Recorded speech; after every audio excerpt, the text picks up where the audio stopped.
Hello everybody, Mobius1 here, bringing you another Star Wars Unlimited video. As most of us know, when Unlimited's 7th set, A Lawless Time, releases in March of 2026, all of the cards in the first 3 sets of the game will rotate out of Standard and will no longer be playable in competitive Premier. That means that when Set 6, Secrets of Power, releases later this November, not only will Unlimited have the largest card pool it's ever had since the game launched, it will also be the last opportunity for cards from Sets 1 through 3 to see competitive play. In this video, I wanted to take a look at a handful of cards from those first 3 sets that have seen practically no play and discuss what they need to actually become playable and whether or not Secrets of Power might bring them out of obscurity. Let's go.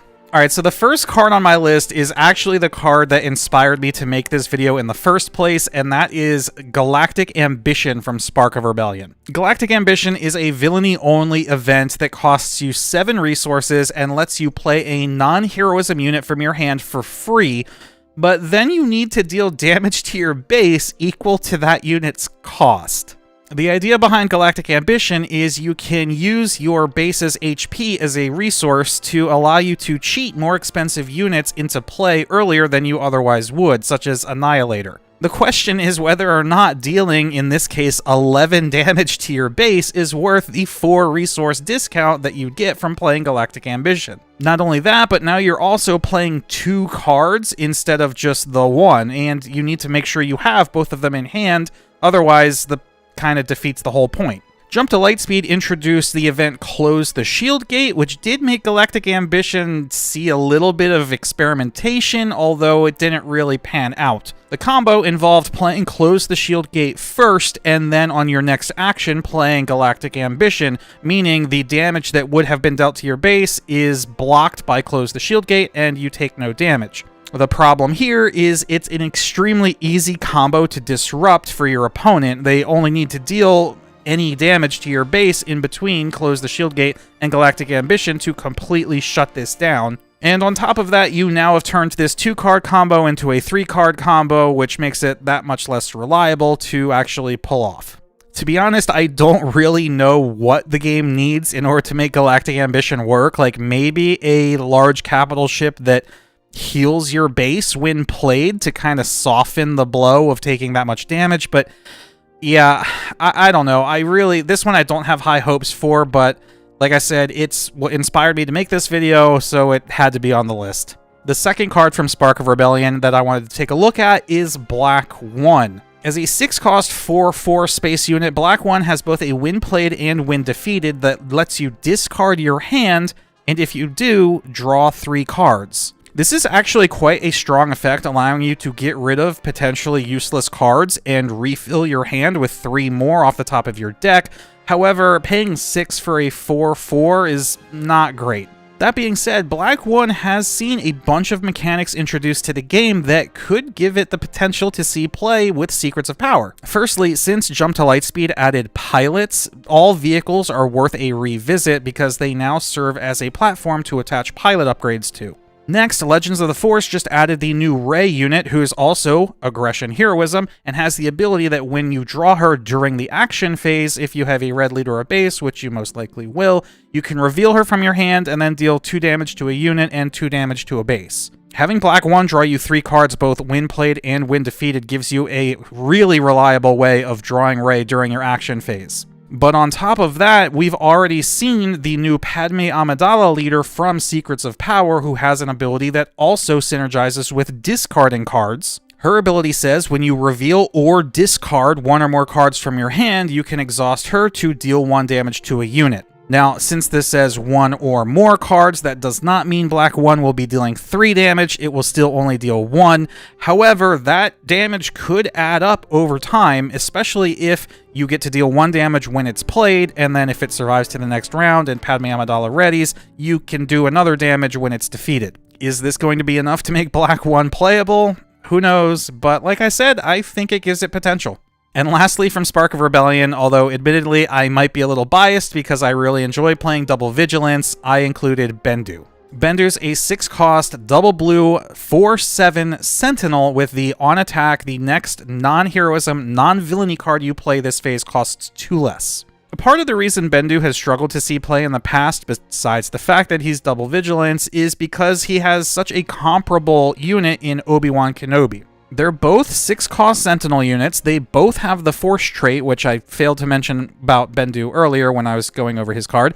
They both have Sentinel, and while Obi-Wan may only have 6 HP instead of 7, he has a much more useful when defeated ability versus on attack. When Obi-Wan's defeated, you can give 2 experience tokens to another friendly unit, and if it's a Force unit, you draw a card. Now, since these are Sentinel units you're talking about, a when defeated ability is much more powerful than an on attack ability because you're much less likely to actually get the opportunity to attack with your Sentinel before your opponent defeats it. However, Bendu does have a few things going for it. Firstly, Jump to Lightspeed introduced the 5-cost Vigilance Villainy event No Glory Only Results, which allows you to take control of a unit and then defeat it. If your opponent plays this card on your Obi-Wan Kenobi and removes your 4/6 Sentinel, and then on top of that gives one of their units 2 experience and potentially draws them a card instead of you, that's worth scooping right then and there. If your opponent happens to be playing Grand Admiral Thrawn from Jump to Lightspeed and gets to double the when defeated as well, that might make you want to quit playing Star Wars Unlimited altogether. So while pretty niche, Bendu does have the advantage over Obi-Wan, specifically against this card. On top of that, while both him and Obi-Wan have the Force trait, Bendu also has the Creature trait, which up until Legends of the Force was mostly, if not entirely, an irrelevant trait. Now, with leaders such as Kanan and the Ezra unit, there are some synergies with the Creature trait that weren't there before. Now, Kanan on his own isn't an entirely competitive leader either, but again, we're kind of just building up the potential here. I think another part of the problem that has been slowly improving over time is access to double blue cards that make playing double blue actually worth it. A common theme that you're going to hear me talk about throughout the rest of this video is the fact that, as I said in the intro, once Secrets of Power drop, the game is going to have the largest card pool that it's ever had. That means not only more double blue cards, but in the case of Bendu's on attack, it also means more options for non-heroism, non-villainy cards that you could include in your double blue deck. Most removal that you'll be running in a Vigilance control deck lack the heroism and villainy aspect icon, meaning a lot of the cards that you're going to be running in that sort of deck anyway can be discounted by Bendu's on attack ability. Is this going to be enough to push Bendu into the competitive meta? Probably not, but we'll have to see. The first card I want to take a look at from Shadows of the Galaxy is the Hunter Leader. His ability: for 1 resource, you exhaust him, reveal a resource you control. If it shares a name with a friendly, unique unit, return the resource to its owner's hand and put the top card of your deck into play as a resource. And then on 7 resources, you can deploy him, and he is a 5/8 unit with Overwhelm and an on attack that is the same ability as his leader side. So like Bendu, Hunter struggled to see play because he was fighting quite a few things that were kind of holding him back. Firstly, a leader that deploys on 7 is pretty slow, and while the 5/8 stat line with Overwhelm is good, it's not good enough when it comes so late in the game. But more importantly, back when he came out in Set 2, his ability was just way too narrow to be any use at all. It just wasn't likely that you would have a resource that shared a name with a unique unit that you had in play. However, now that we are 5 going on 6 sets into the game, we have plenty of unique units that share a name. For example, we already have 3 different Luke Skywalker cards that could easily fit into a blue-green Hunter deck. Because, if you didn't already know, unique units that share a name but not a subtitle, or in this case, any other aspect on the card, they still satisfy Hunter's condition. That means if you were to have resourced a 7-cost Luke Skywalker Jedi Knight early in the game and then later play one of the other 2 Luke Skywalkers, since that is a unique unit that shares a name with one of your resources, you could reveal the Luke Skywalker Jedi Knight from your resources, take it back into your hand, replace it with the top card of your deck, and now you've just essentially drawn a card that you had resourced earlier. If ever Hunter was going to have an opportunity to see competitive play, set 6 is going to be that opportunity because, again, we're going to have the most cards in the game we've ever had, meaning the most opportunity to have unique units of different types to fit into your deck. Next on my list of cards from Shadows of the Galaxy is the 14-cost event Endless Legions. Now, this card did see a tiny bit of play in some double command decks, but because double command is arguably one of the weakest color combinations in the game right now, this card really is not seen a whole lot at all. This is another one that falls into the probably still not going to see enough support from Secrets of Power in order to make it competitive, but like the other cards we just discussed, the game is going to be reaching a critical mass of units in the next set, which means Endless Legions will have more targets to create impactful swings when you do inevitably play it. Large green units with abilities that impact the board immediately, such as Gore or Executor, are great targets for Endless Legions because you're going to be getting value out of them the turn that you play them. And while the Starhawk has Ambush, which is an immediate impact, the discount on future cards that you play is really going to help you because as you play units from Endless Legions, you're not replacing them with the top card of your deck, and therefore your total number of resources is going to be pretty low the turn after. Personally, I've never actually tried playing an Endless Legions deck, so I'm not sure how close to being competitive this card ever actually was, but maybe some of you have out there, so if this is something that you've tried to make work and you have some more insight, feel free to share in the comments. And lastly, for Shadows of the Galaxy, it's not really one card, it's more just Wookiee synergy in general. In Shadows, we got a bunch of cards that all kind of synergize with Wookiees, starting with Let the Wookiee Win, and then Wookiee Warrior, and Tarful, and there's also Chewbacca, and I think maybe one or two other Wookiee synergy cards. Ultimately, there wasn't quite enough to make it work, but if we're going to see any Wookiees in Secrets of Power, then maybe there's potential for an all purely Wookiee deck to work. Is it going to be competitive? Probably not, but I'd like to see a Wookiee deck make it into the meta somewhere. Moving on to Twilight of the Republic, the first card I wanted to talk about is, of course, Satine Kryze. Satine's passive ability gives every unit on the board, including your opponent's units, the ability to exhaust themselves and make their opponent discard cards from the top of their deck equal to half of the unit's remaining HP, rounded up. Satine's ability helped push what's known as a mill strategy, which is a strategy that ultimately decides to win by having your opponent's deck run out of cards. Now in Magic the Gathering, if you try to draw from an empty deck, then you just simply lose the game, which isn't quite what happens in Star Wars Unlimited, where instead you just take damage to your base, but it could still be a viable strategy if enough support existed. And while cards like Vigilance and Kanan Jarrus from Spark of Rebellion do support the mill strategy, offering different ways of discarding cards from your opponent's deck, there wasn't quite enough to make it work.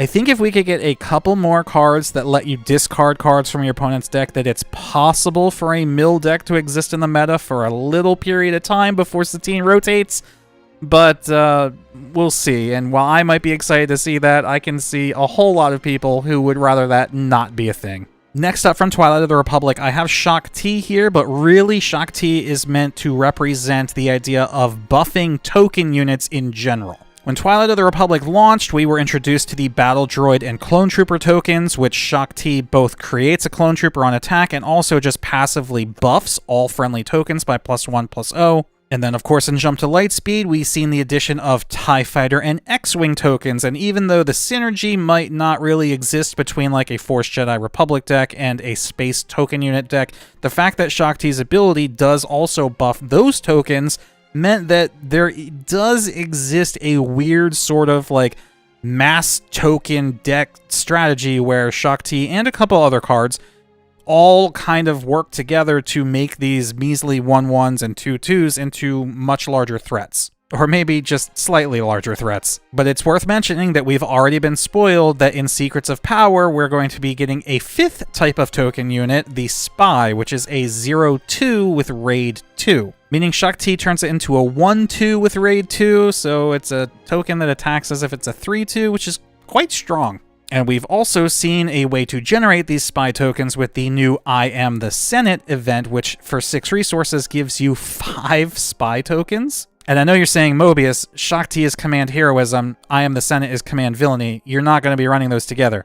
And you're right. But you may be running it with Kraken, which also creates battle droid tokens and on attack gives each friendly token unit +1/+1, making those spy tokens 1/3s with Raid 2. So, I don't know, we haven't really seen a good token swarm deck with the exception of like the Jump to Lightspeed Vader with all the TIE Fighter tokens, so can the spy token make these old Twilight token buffing units any good? We'll have to wait and see. And finally, the last card on my list, Aid from the Innocent. 5-cost event from Twilight of the Republic. Search the top 10 cards of your deck for 2 heroism non-unit cards and discard them. For this phase, you may play the discarded cards, and they each cost 2 less. This card is terrible, and I don't think Secrets of Power is going to help it very much. I mean, a best-case scenario here would be something like you pay 5 resources for Aid from the Innocent, and you hit a Jedi Lightsaber and the Force is with me. Now, since each of those are discounted by 2, you still end up having to pay 1 for the Jedi Lightsaber and 2 for the Force is with me, meaning you've now paid a total of 8 resources to attach an upgrade and play an event that could, I guess, give 2 experience tokens, a shield, and attack with a Force unit. If you have a Force unit, and all of that over the span of 3 actions. There's an argument to be made that you have to tutor the 2 cards from your deck, and it's kind of like card draw because you're playing them from your discard pile and not from your hand. But you also have to realize that you have the potential of whiffing if you don't include a whole bunch of heroism non-unit cards in your deck. You could theoretically search the top 10 cards of your deck and maybe only find 1, or if you're really unlucky, find 0. The card is just not good, and the fact that you don't even get a discount equal to the cost of the event means that you're paying a 1 resource tax on whatever you find. So this is last on my list because I'm curious to see if we can get any heroism non-unit cards in Secrets of Power that somehow makes this card playable.